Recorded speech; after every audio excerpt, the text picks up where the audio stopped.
ప్రభువైన యేసుక్రీస్తు నామంలో అందరికీ హృదయపూర్వక వందనములండి. రాజులు 2వ గ్రంథము 13వ అధ్యాయము.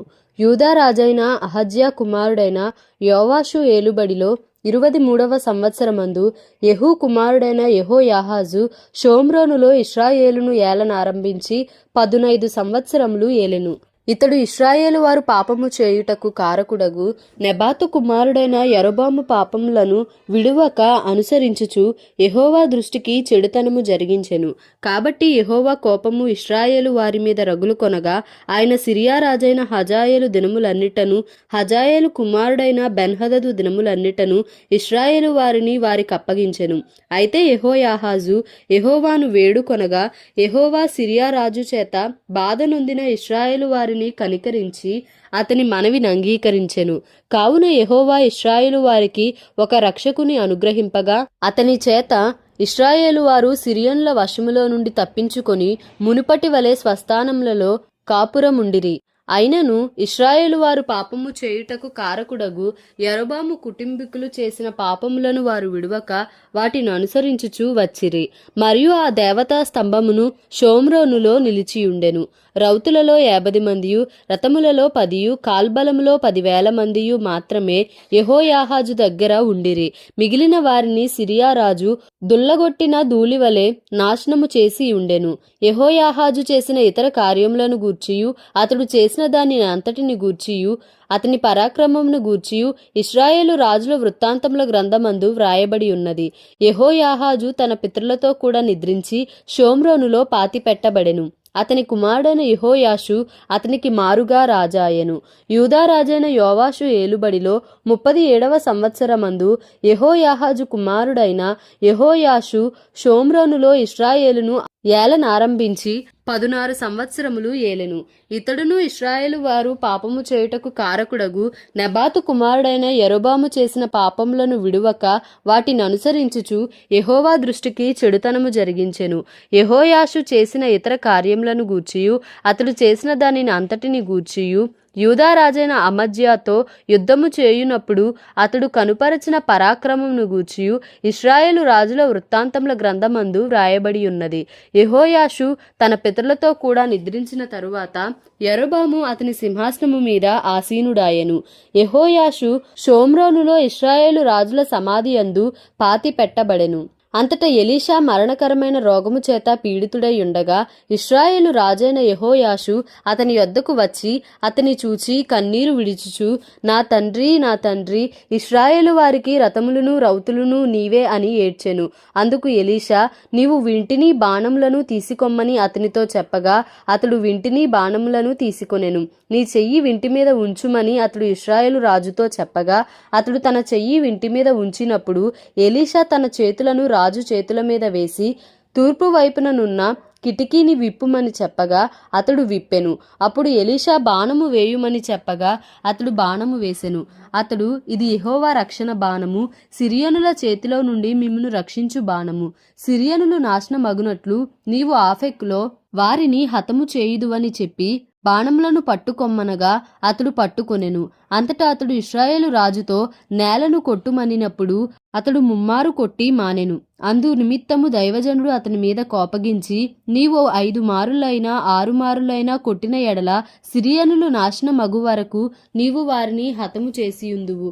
అయితే ఇప్పుడు ముమ్మారు మాత్రమే సిరియనులను ఓడించదవని చెప్పెను.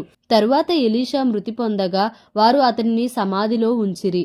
1 సంవత్సరము గడిచిన తరువాత మోయాబీయుల సైన్యము దేశము మీదికి వచ్చినప్పుడు కొందరు ఒక శవమును పాతిపెట్టుచు సైన్యమునకు భయపడి ఆ శవమును ఎలీషా యొక్క సమాధిలో ఉంచగా దింపిన ఆ శవము ఎలీషా శల్యములకు తగిలినప్పుడు అది తిరిగి బ్రతికి కాళ్ళు మోపి నిలిచెను. యెహోయాహాజు దినములన్నీయు సిరియా రాజైన హజాయేలు ఇశ్రాయేలు వారిని బాధపెట్టెను. గాని యెహోవా వారి మీద జాలిపడి వారి యందు దయయుంచి అబ్రహాము, ఇస్సాకు, యాకోబులతో తాను చేసియున్న నిబంధనను బట్టి వారి యందు లక్ష్యము నిలిపి వారిని నాశనము చేయనొల్లక ఇప్పటికినీ తన సముఖములో నుండి వారిని వెళ్ళగొట్టకయుండెను. సిరియా రాజైన హజాయేలు మరణము కాగా అతని కుమారుడైన బెన్హదదు అతనికి మారుగా రాజాయెను. అంతటా యెహోయాహాజు కుమారుడైన యెహోయాషు హజాయేలు కుమారుడైన బెన్హదదు తన తండ్రి అయిన యెహోయాహాజు చేతిలో నుండి యుద్ధమందు పట్టుకొనిన పట్టణములను మరలా తీసుకొనెను. యెహోయాషు అతని ముమ్మారు జయించి ఇశ్రాయేలు పట్టణములను మరలా వశపరుచుకొనెను. రాజులు 2వ గ్రంథము 14వ అధ్యాయము. ఇశ్రాయేలు రాజును యెహోయాహాజు కుమారుడునైన యెహోయాషు ఏలుబడిలో 2వ సంవత్సరమందు యూదా రాజును యోవాషు కుమారుడునైన అమజ్యా రాజాయెను. అతడు ఏలన ఆరంభించినప్పుడు 25 ఏండ్ల వాడు. యెరూషలేమునందు 29 సంవత్సరములు ఏలెను. అతని తల్లి యెరూషలేము కాపురస్తురాలైన యెహోయద్దాను. ఇతడు తన పితరుడైన దావీదు చేసినట్టు చేయకపోయినను యెహోవా దృష్టికి నీతిగలవాడై తన తండ్రి అయిన యోవాషు చేసిన ప్రకారము చేసెను. అయితే అతడు ఉన్నత స్థలములను కొట్టివేయలేదు. జనులు ఇంకనూ ఉన్నత స్థలములలో బలులను అర్పించుచు ధూపము వేయుచు నుండిరి. రాజ్యమందు తాను స్థాపింపబడిన తరువాత రాజగు తన తండ్రిని చంపిన తన సేవకులను అతడు హతము చేయించెను. అయితే కుమారుల దోషమును బట్టి తండ్రులకు మరణశిక్ష విధింపకూడదు, తండ్రుల దోషమును బట్టి కుమారులకు మరణశిక్ష విధింపకూడదు. ఎవని పాపము నిమిత్తము వాడే మరణశిక్ష నొందును అని మోషే వ్రాసి ఇచ్చిన ధర్మశాస్త్రమందు యెహోవా ఇచ్చిన ఆజ్ఞను బట్టి ఆ నరహంతకుల పిల్లలను అతడు హతము చేయలేదు.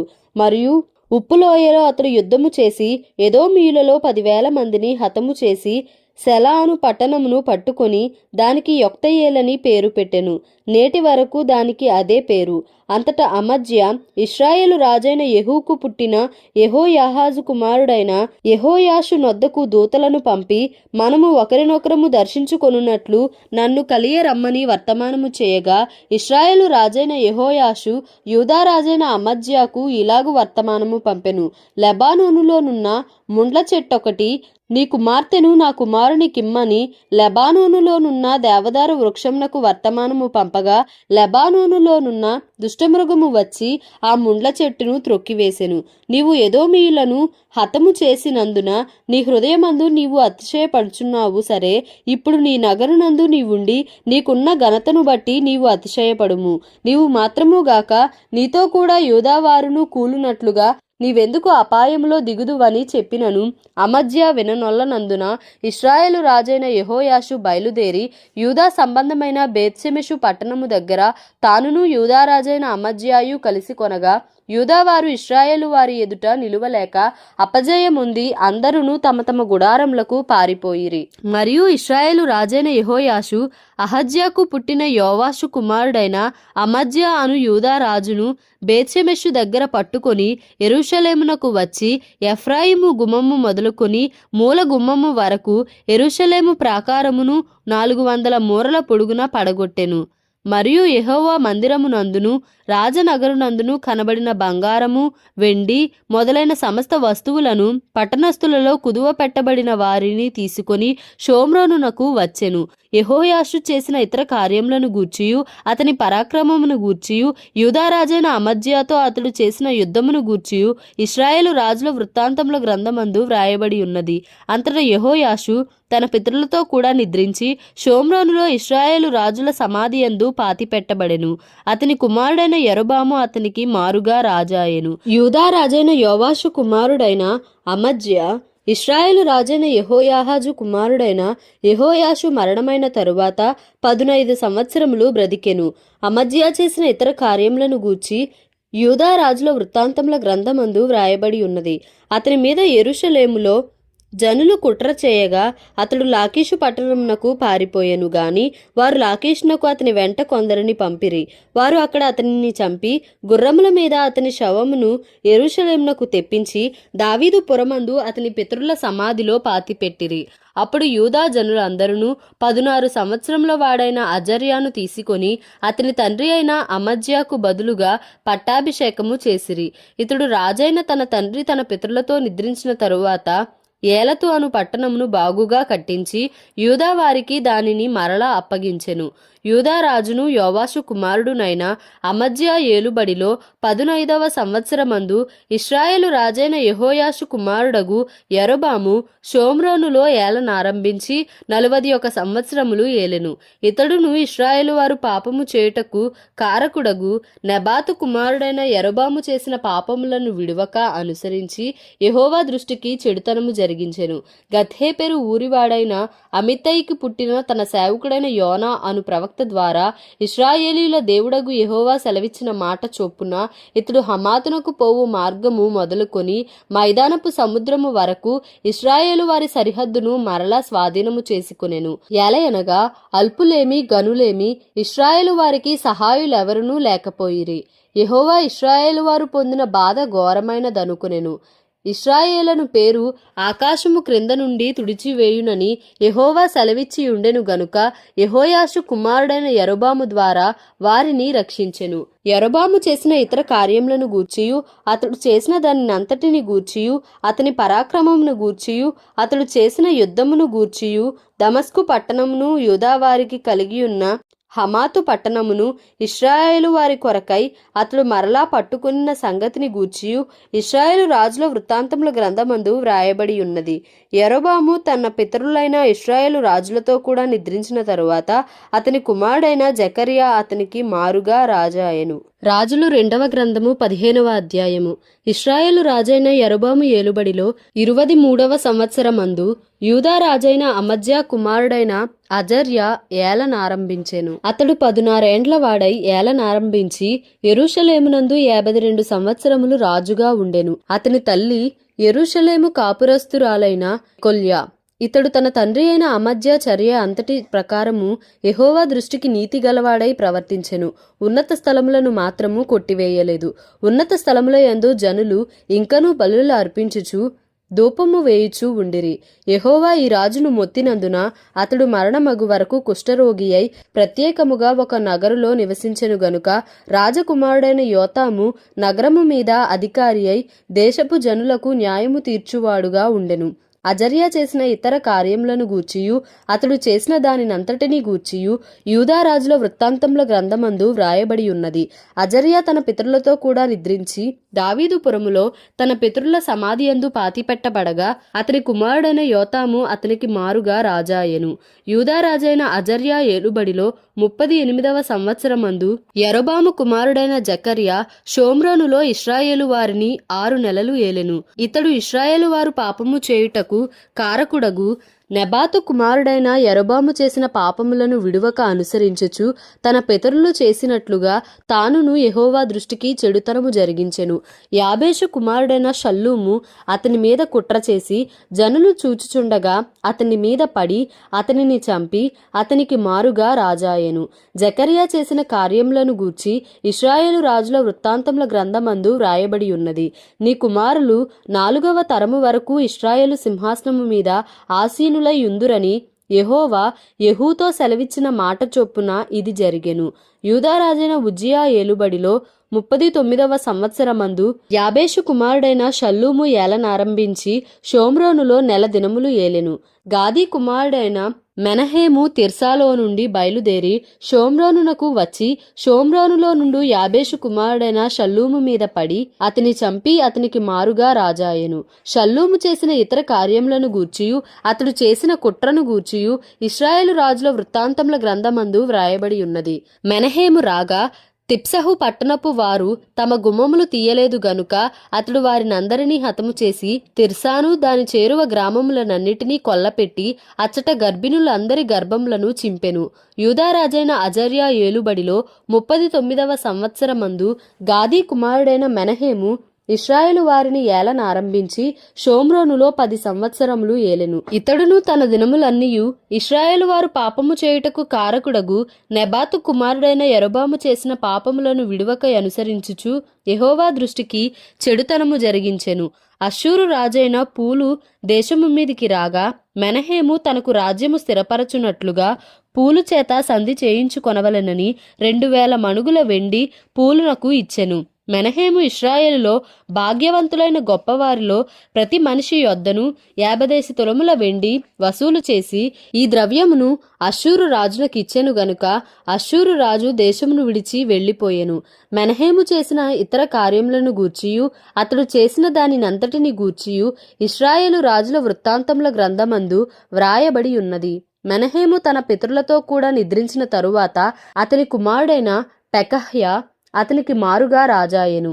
యూదా రాజైన అజర్యా ఏలుబడిలో 50వ సంవత్సరమందు మెనహేము కుమారుడైన పెకహ్యా షోమ్రోనులో ఇశ్రాయేలు వారిని ఏలనారంభించి 2 సంవత్సరములు ఏలెను. ఇతడును ఇశ్రాయేలు వారు పాపము చేయుటకు కారకుడగు నెబాతు కుమారుడైన యరొబాము చేసిన పాపములను విడువక అనుసరించుచు యెహోవా దృష్టికి చెడుతనము జరిగించెను.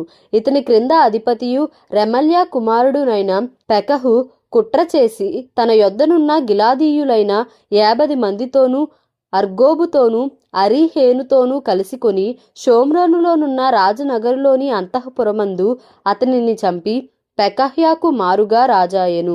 పెకహ్యా చేసిన ఇతర కార్యములను గూర్చియు అతడు చేసిన దానినంతటిని గూర్చియు ఇశ్రాయేలు రాజుల వృత్తాంతముల గ్రంథమందు వ్రాయబడి ఉన్నది. యూదా రాజైన అజర్యా ఏలుబడిలో 52వ సంవత్సరమందు రెమల్యా కుమారుడైన పెకహు షోమ్రోనులో ఇశ్రాయేలును ఏలనారంభించి 20 సంవత్సరములు ఏలెను. ఇతడును ఇశ్రాయేలు వారు పాపము చేయుటకు కారకుడగు నెబాతు కుమారుడైన యరొబాము చేసిన పాపములను విడువక అనుసరించుచు యెహోవా దృష్టికి చెడుతనము జరిగించెను. ఇశ్రాయేలు రాజైన పెకహు దినములలో అష్షూరు రాజైన తిగ్లత్పిలేసెరు వచ్చి ఇయోను పట్టణమును, ఆబేల్ బేత్మయకా పట్టణమును, యానోయహు పట్టణమును, కెదెషు పట్టణమును, హాసోరు పట్టణమును, గిలాదు దేశమును, గలిలయ దేశమును, నఫ్తాలి దేశమంతయును పట్టుకొని అచ్చటనున్న వారిని అష్షూరు దేశమునకు చెరగా తీసుకుని పోయెను. అప్పుడు ఏలా కుమారుడైన హోషేయ ఇశ్రాయేలు రాజును రెమల్యా కుమారుడునైన పెకహు మీద కుట్ర చేసి అతని మీద పడి అతని చంపి యూదా రాజైన ఉజ్జియా కుమారుడైన యోతాము ఏలుబడిలో 20వ సంవత్సరమున అతనికి మారుగా రాజాయెను. పెకహు చేసిన ఇతర కార్యములను గూర్చియు అతడు చేసిన దానినంతటిని గూర్చియు ఇశ్రాయేలు రాజుల వృత్తాంతముల గ్రంథమందు వ్రాయబడి ఉన్నది. ఇశ్రాయేలు రాజును రెమల్యా కుమారుడునైన పెకహు ఏలుబడిలో 2వ సంవత్సరమున యూదా రాజైన ఉజ్జియా కుమారుడగు యోతాము ఏలనారంభించెను. అతడు 25 ఏండ్ల వాడై యెరూషలేమునందు రాజై 16 సంవత్సరములు ఏలెను. అతని తల్లి సాదోకు కుమార్తె అయిన యెరూషా. ఇతడు యెహోవా దృష్టికి నీతిగా ప్రవర్తించి తన తండ్రి అయిన ఉజ్జియా చర్యను పూర్తిగా అనుసరించెను. ఆయనను ఉన్నత స్థలములను కొట్టివేయకుండెను. జనులు ఉన్నత స్థలములందు ఇంకనూ బలులు నర్పించుచు ధూపము వేయుచూ నుండిరి.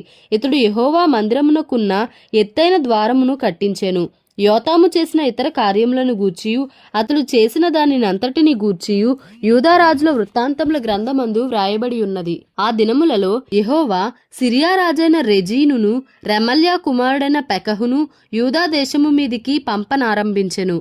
యోతాము తన పితరులతో కూడా నిద్రించి తన పితరుడైన దావీదు పురమందు తన పితరుల సమాధిలో పాతిపెట్టబడెను.